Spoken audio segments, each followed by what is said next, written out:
Olá,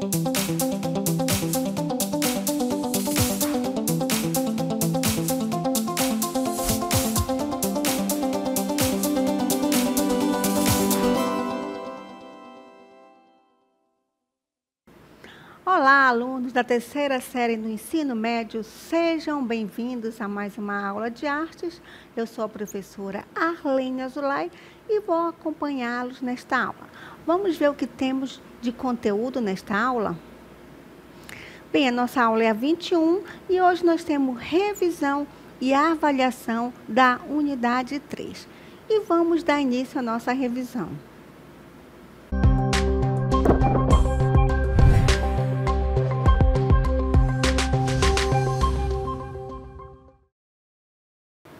Então, vamos revisitar todos os conteúdos abordados na terceira unidade. E aqui nós temos o primeiro assunto, que são as produções artísticas de caráter polêmico na contemporaneidade local, nacional e global. Sua repercussão, os argumentos e opiniões constituídas e os espaços para a formulação, negociação e sustentação de posicionamento crítico. Então, falar em posicionamento crítico, nós vamos mostrar uma obra de arte para vocês, que é a primeira missa no Brasil. Como vocês estão vendo aqui, nós temos um quadro pintado em 1800, certo? Isso aqui é quando os colonizadores, os portugueses, chegaram ao Brasil e começaram a catequizar os indígenas. Como vocês podem ver, aqui é um quadro harmônico, aqui retratando a natureza. É um estilo de arte acadêmica, onde ele retrata a paisagem natural, e aqui está retratando os europeus e os indígenas de forma pacífica. Vocês sabem que a colonização ela não foi tão pacífica assim. Várias etnias foram exterminadas, certo? E os europeus, eles impuseram uma religião, já que os indígenas, eles já tinham sua religião, sua cultura, as suas tradições e os seus rituais, certo?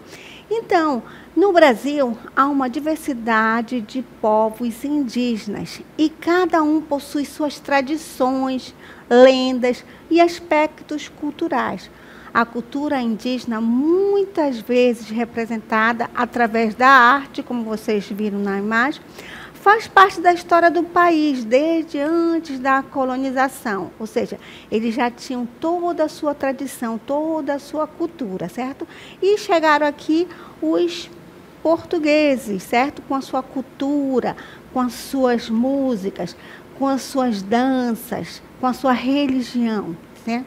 E um dos aspectos dessa arte é que ela é representada através das gerações, o que marca a importância da tradição para os povos indígenas.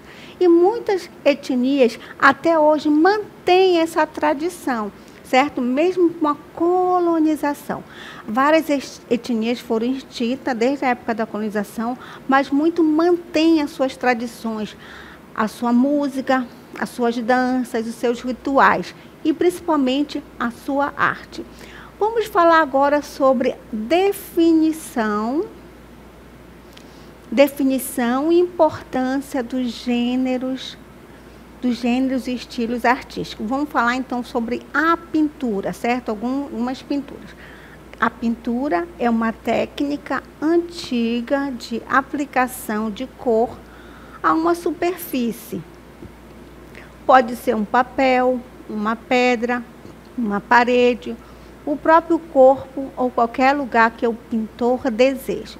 É uma manifestação artística que está presente na história há séculos, ou seja, os homens primitivos já faziam arte mesmo sem saber que era arte, ou seja, eles faziam pintura na parede da caverna chamada arte rupestre. E depois na civilização, na civilização grega, por exemplo, os gregos eram obcecados pela estética, então eles produziam uma arte ali baseado na beleza, na estética. Já os romanos já tinham uma arte voltada mais realista, não se interessavam tanto pela beleza. E lá que no Renascimento, como durante a Idade Média, era uma arte voltada para a religião, certo? Então, os artistas, eles retratavam apenas histórias bíblicas. E aqui, na arte renascentista, algumas pinturas são tão marcantes que para a história, que surgem logo na memória. Ou seja, é o caso aqui, como vocês podem ver, da Mona Lisa, foi pintada por Leonardo da Vinci. A obra de 1517, atualmente exposta no Museu do Louvre, em Paris, é reconhecida mundialmente. Então, foi aqui no Renascimento que os artistas, eles novamente pegaram a arte grego-romana, certo? E, diferentemente da Idade Média, que era interessado só na religiosidade. Então, aqui houve a pintura, certo? A tinta a óleo, que foi uma técnica, o claro e o escuro, e também, como vocês podem ver, houve a profundidade aí no quadro. Então, depois disso, nós temos as vanguardas. Vamos falar sobre o cubismo na arte moderna. Aí vocês estão vendo a Guernica, certo? Que contou com características singulares. A gente vai falar agora sobre as características do cubismo, certo? Então, a presença de formas geométricas e linhas retas, quebra da perspectiva tradicional, forma ousada de fazer arte, sobreposição de figuras, o desvínculo com a realidade, a valorização da fragmentação, uma expressão baseada no exercício mental, o caráter experimental. O cubismo, ele foi um movimento artístico que surgiu no início do século XX, por volta de 1907, na França, criado por Pablo Picasso e Georges Braque. O cubismo rompeu com a arte tradicional ao representar objetos e figuras humanas de forma geométrica e fragmentada, mostrando diferentes ângulos ao mesmo tempo. Esse estilo valorizava mais a forma do que a cor e buscava representar a realidade de maneira intelectual em vez de visual. O movimento é geralmente dividido em duas fases: o cubismo analítico, mais abstrato e com cores sóbrias, como vocês puderam observar em Guernica, e o cubismo sintético, mais decorativo e colorido, com colagens e formas mais simples. Então, o cubismo sintético, o artista, ele pregava ali objetos na obra de arte. Ele pregava madeiras, partituras, talheres. Então, aí surgiu a colagem em cima da pintura, ou seja, o cubismo sintético. O cubismo influenciou profundamente a arte moderna. Vamos falar agora sobre uma outra arte, que é a arte contemporânea, é Body Art, certo? Body Art significa em inglês arte do corpo. Ou mesmo no movimento artístico, ele pode ser chamado de Body Art, certo? Então, os dois termos estão corretos. As décadas de 1950 a 1960 foram marcadas por rupturas e novas orientações artísticas. A arte tradicional passou a ser questionada e deixou de se restringir somente ao tipo de pintura clássica e à escultura. E aqui nós temos aqui uma imagem da Body Art e, como vocês podem ver, as suas características são principalmente a utilização do corpo como principal forma de expressão, veículo portador de atitudes e ideias. Alguns outros aspectos importantes desse movimento artístico foram: o corpo torna-se uma escultura viva com o intuito de transmitir a ideia de transformação da vida em arte. Ruptura radical com a arte tradicional. Tatuagens, queimaduras, ferimentos, mutilações, deformações, maquiagens, tudo isso era usado como forma de arte com o intuito de chocar o espectador e transgredir as normas sociais e tabus. Os artistas se utilizavam de temas livres de qualquer tipo de preconceito, seja de gênero ou sexualidade, tendo a arte como uma forma de protesto. Visava despertar o público com relação à importância da vida e da arte. A bariarte, ela problematiza a relação entre o público e a obra, entre o artista e a dor, entre a arte e a vida. Segundo Amélia Jones, 1998, a bariarte não apenas representa o corpo, mas inscreve a arte como presença viva, tornando inseparáveis o sujeito criador e o objeto artístico.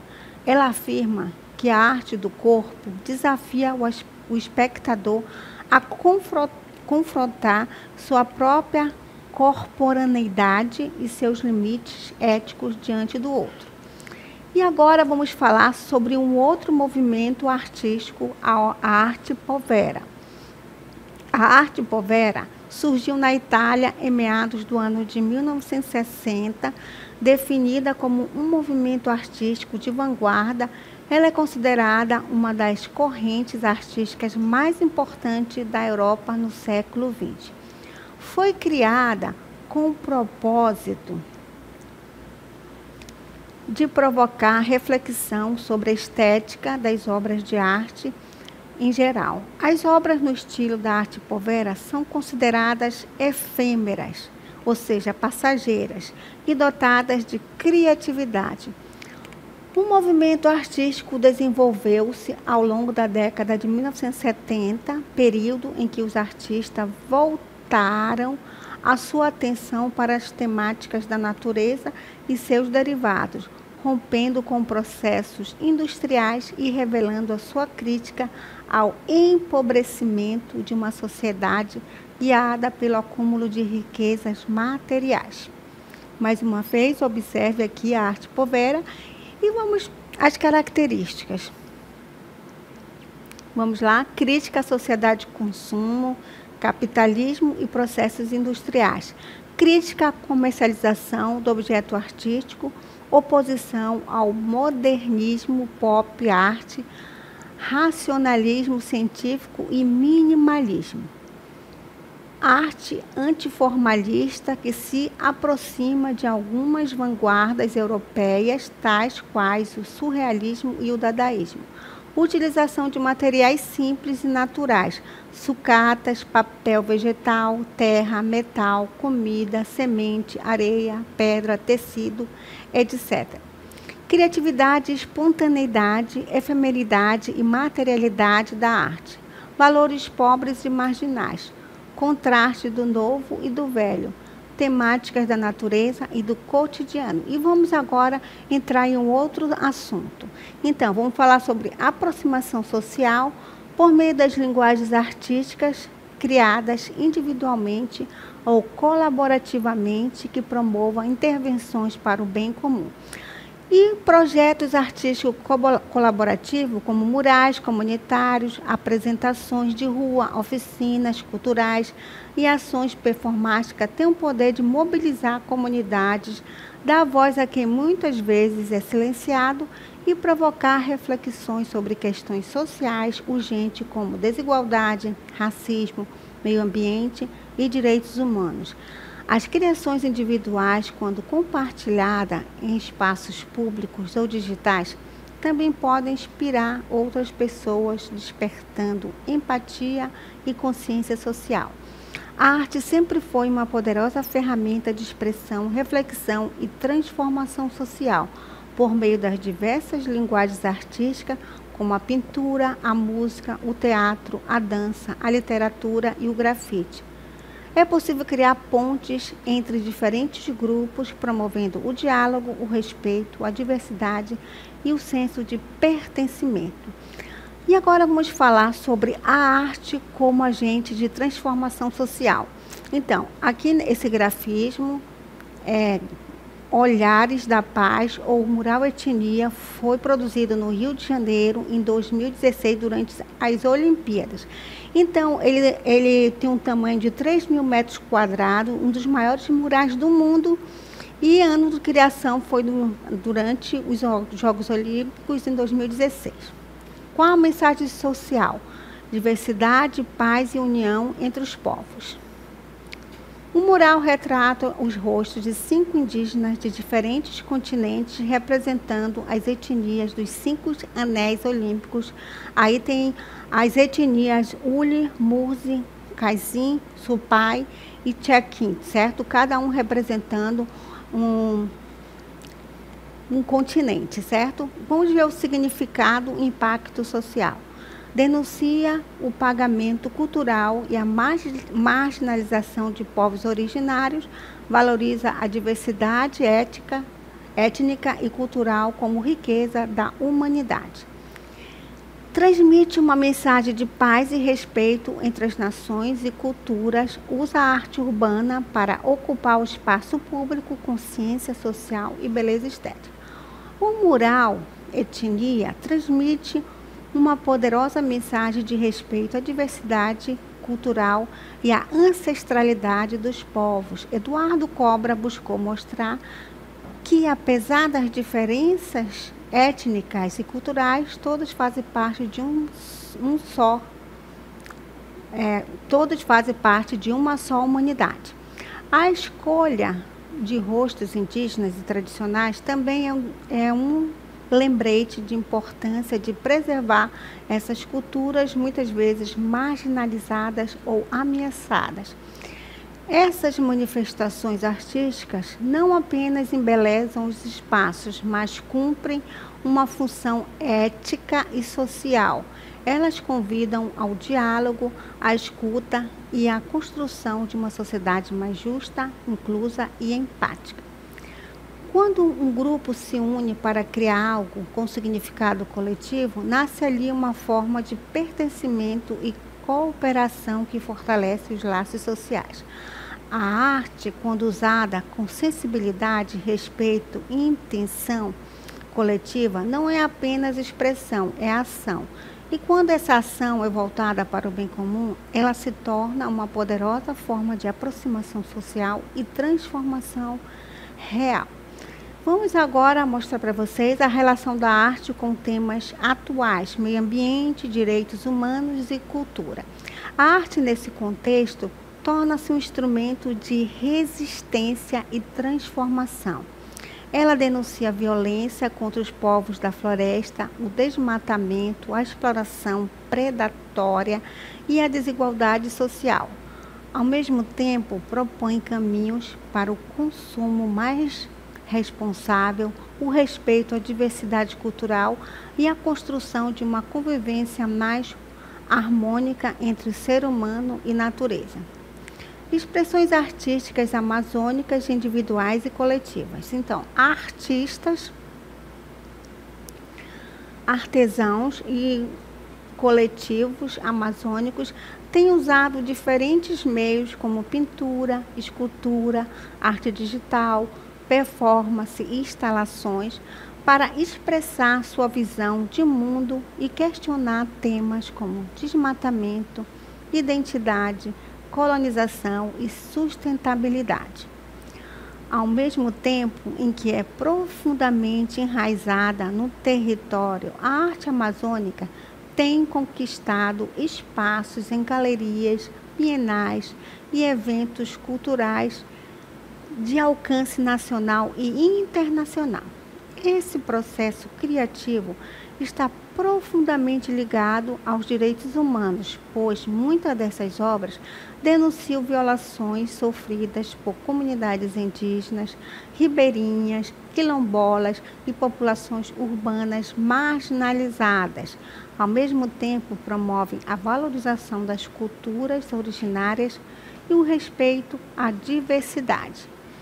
Assim, a arte amazônica não apenas dialoga com outras formas de expressão, mas também contribui ativamente para o debate sobre o futuro da humanidade e do planeta, posicionando-se como uma voz poderosa na cena global. Vamos terminar a nossa aula com a seguinte reflexão. O que essa arte está dizendo sobre o lugar de onde você vem? Quais problemas ou mensagens vocês perceberam? Então, assim terminamos a nossa primeira revisão.